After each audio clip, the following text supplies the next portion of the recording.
Hi, and welcome back everyone to another episode of Lake Mead Before and After. This is part 2, chosen by you, our viewers. Thank you those who filled out the community poll letting us know what content you wanted to see next. We got another set of eye-opening photos today to look at. And of course, we'll take a quick look at the weekly water supply report at the end like usual. Let's get right in. We're headed to Boulder Harbor right now, and a lot of the comparison photos today are going to be focused on this historic area. Many visitors and residents do not know that Boulder Harbor was the site of the first floating marina at Lake Mead back in 1940. In the current day, visitors usually head to the Lake Mead Marina, which is situated to the south in Hemingway Harbor now. Why was this marina moved from Boulder Harbor? You're going to find out in this episode. Let's take a quick look at the satellite view over the area and see what happened. We're going to also go back in time to 1985. You're going to see the lake fill back up. Up in the top left, you'll notice a pin marking the site of the Boulder Harbor Marina in 1985, sitting just offshore close to the road. In the bottom right, you'll notice Hemingway Harbor, basically devoid of any activity and just open water. Let's take a big jump ahead to 2002, and you can already see what has happened to the marina in Boulder Harbor. And down at Hemingway Harbor, a new marina has emerged. Let's go a few more years here, and now you're going to see a real problem. Space is getting tight in here. Not only will some boats have trouble accessing the slips, the marina itself is now in danger of running aground. By 2009, the marina was completely disassembled and relocated, but it doesn't stop there. A few years later, boats that are launching from the harbor are now in danger of running aground through the shallow channel. Finally, by this year, it is completely dry. And there is the pin marker from where the original marina was. You can see how far the marina was pushed back until there was nowhere left to go. So you ready to see what Boulder Harbor actually looks like now? Let's go. Here we are at the dried up Boulder Harbor. A look at this and it's hard to imagine any activity was taking place here, let alone recently. Yet, this was indeed the site of the original Lake Mead Marina, and later a popular boat launch. Here is what it looked like back in 1940, floating in the same harbor. Time to get into the before and after now. So here we are in September 2022, and let's roll back to a picture from 2015 when this was still a popular boat launch. Look at all the activity. This is what a typical day used to look like at Boulder Harbor. And now? We're going to take the old picture full screen so you can really see it. This one is going to get a bit grainy due to the zoom I needed, so just bear with us on this one. And here we are once again in 2015.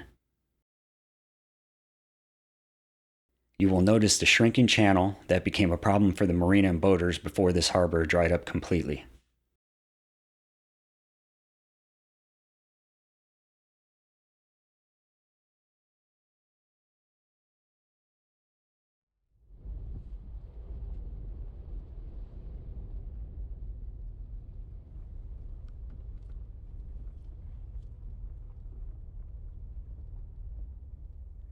Now we're on the actual floating dock that was being used by boaters in the 2015 photo, sitting here at the bottom of the dried up boat launch. For those of you that watched the boat wreck hunt video, you'll recall in the intro I said I was going to feature this bay as we used to kayak here. You wouldn't believe it unless you saw it, so check this out.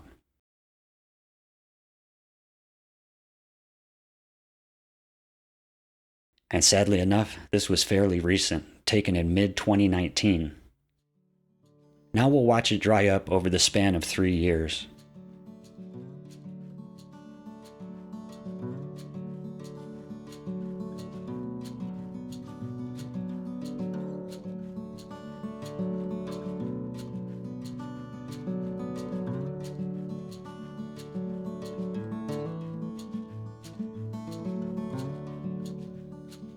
This bay was a good place for new kayakers like Captain Harley up front there.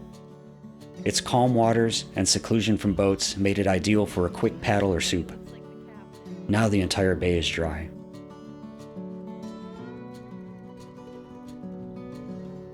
Here's a look up at the once busy boat launch.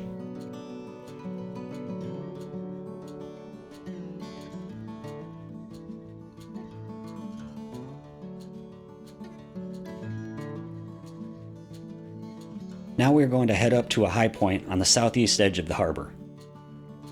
On the way up, look at this anchor point driven into the rock.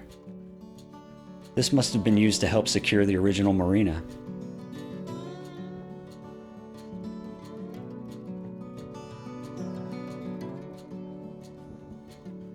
From the vantage point up here, I have a beautiful panorama from 2016 I've been wanting to line up.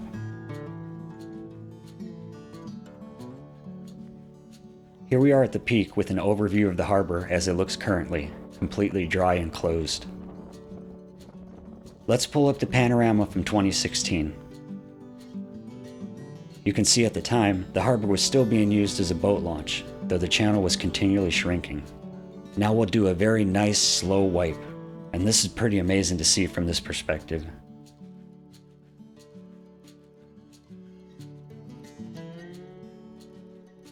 Here are the effects of drought and mismanagement summed up in one stunning photo. Now let's watch it fill again as we rewind the clock to 2016.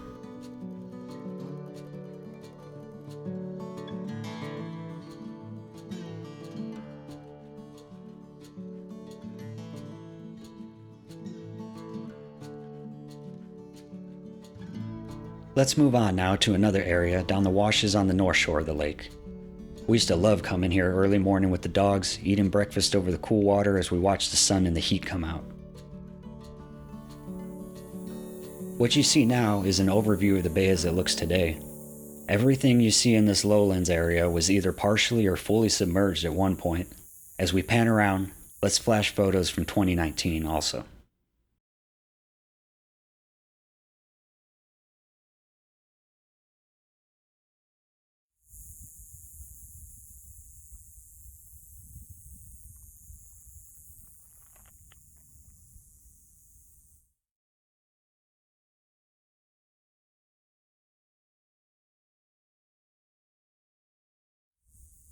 Would you like a closer look at those before photos? I know it's hard to believe it may have looked like that, so let's pull them back up. Here's a look out over the water as Rach enjoys her breakfast in 2019. And now, the bay as it looks today.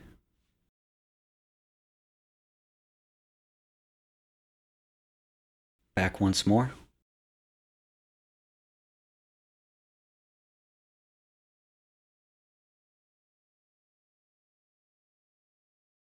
Now we'll look left of that shot, and you can see even in 2019, the signs of drought were already there.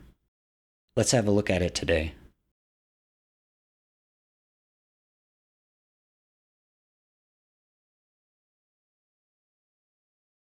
And we'll fill it back up again.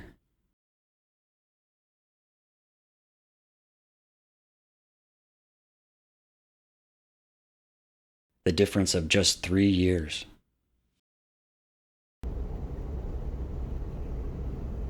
For the final shot, I think we saved the best for last.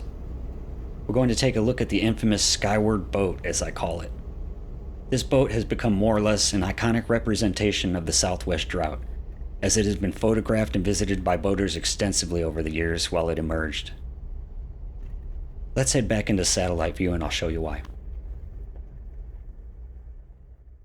Rewind back to early 2020, and what you see is a seemingly empty water near a rocky shore.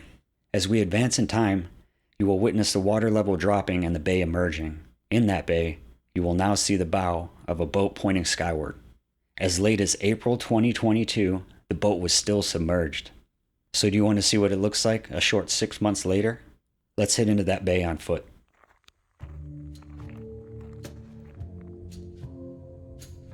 Once again, hard to believe until you see it, but I would have been underwater in April. Now, the water is struggling to even enter this bay.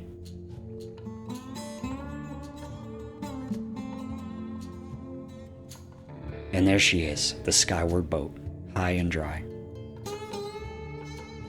Now we'll go back just a few months in the same year to when people were swimming around this boat as it emerged. And now in September,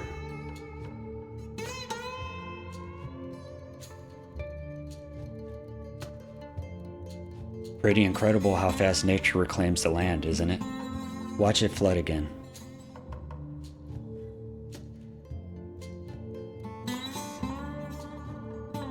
Now recede, like the ebb and flow of a historic tide. People may one day wonder how and why this boat got here.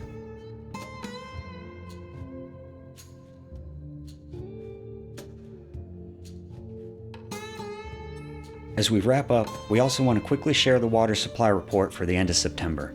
This was released September 26th. If we compare just the month of September, you can see Lake Powell content has gone down, and so has the release rate. However, Lake Powell has actually started a slight recovery as of this week's report, and we're going to show that in a graph in just a second here. In regards to Lake Mead during the month of September, the content has gone up, the release rate has also been throttled like Powell, again allowing Lake Mead to continue a slight recovery throughout September. Let's look at the ongoing content and release graph. Now we have data from July 2022 all the way through September 2022. Starting with Powell, you can see was on a downward trend until the last update, where I pointed out that the release from Powell was throttled again. It indeed did help Powell to turn a trend and gain content since that report, as you can see here. Last report, we left off at the bar dated September 6th, and you can observe that the discharge from Powell was dropped even further since then, helping it to recover. The next logical question would be, does that mean Lake Mead is going to start draining again since Powell is feeding it less now? Well, let's see. If you look at Lake Mead's content, you can see it already started a slight upward trend by the September 6th report. Instead of dropping though when Powell throttled its output, it was actually able to nearly maintain or gain in content. Why is that? Did it flood in southern Nevada again? Nope, the answer is in the release rate. At the beginning of the month, Mead's release downstream was increased to a more normal rate like we're used to seeing, allowing the content to flutter. Closing out the month, however, the release was decreased, I'd say drastically, allowing Lake Mead to recover alongside Lake Powell, something we really haven't thought possible due to the severe drought. And you'll notice, compared to July, during some of the lowest levels at Lake Mead, the release rate dropped nearly in half. Perhaps we have found a big key to this puzzle. We now await the coming forecasted California megastorms next, to see what kind of weather patterns and moisture they might bring up over the Sierras, if any. Will Lake Mead and Lake Powell continue their slight climb, or are we watching a house of resources propped up like cards? Stick around for the next update, where we'll find out. I urge you, no matter if you're here for the Lake Mead updates, adventure episodes, rock hounding, or just seeing the adventure pups, please stick around. We have plenty more content to come. We may bounce around quite a bit through content, but what you see now will be the core of our channel to come. So thank you everyone for watching and your support. Stay hydrated, stay happy out there. See you next time.